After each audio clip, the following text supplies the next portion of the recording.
Yeah, I mean, I can remember being a child and learning how to ride a bike on training wheels, and then when I got those off, that moment when my parents told me, oh yeah, you can ride around the block, and I was thinking, all the way around the block, are you serious? That's so far. And it was just this incredible sense of freedom that it could transport me to a different place, and then eventually that became over to friends' houses that were several blocks away, or to school later on. I would ride my bike, and it was just always a sense of freedom and opportunity to get out there and explore new places. This comes down to the pressure that I put on myself.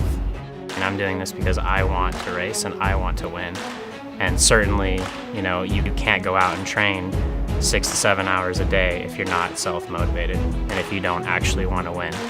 I think you'll be found out if you're a professional that's doing this for the wrong reasons. 2014 was a special year for sure. Kona in 2014 was incredible.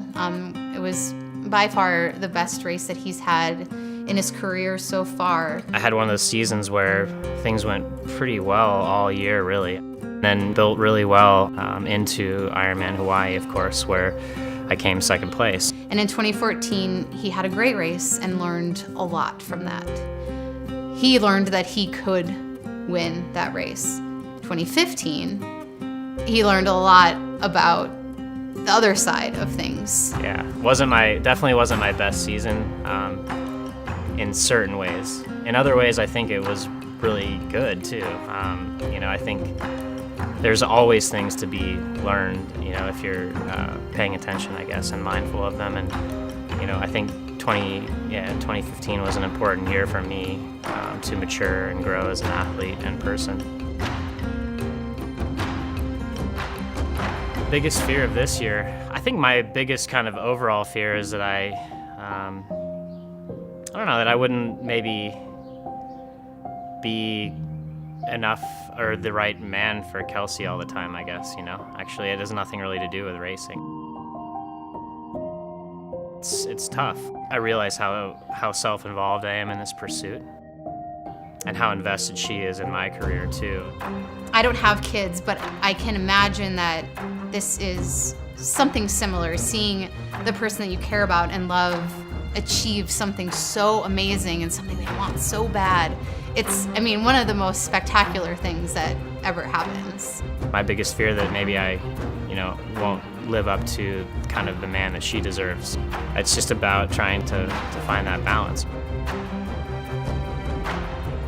There's this photo that when Ben crossed the finish line, I was beside myself. I had been crying since the energy lap, which is 12 miles or something until they're finished, and I'm just sobbing uncontrollably. It was just amazing. He was doing what he wanted to do.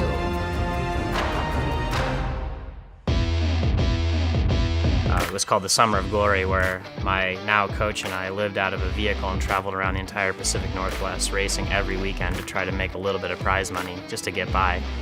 And, I looked back on that time and thought about it, and I was like, I don't really want to do a normal job. And I had some success that summer, and I thought, this is really what I want to do right now. We had to place in the top 5 in these races in order to make enough money to pay for gas to get to the next place or to pay for the groceries so we could eat food that week.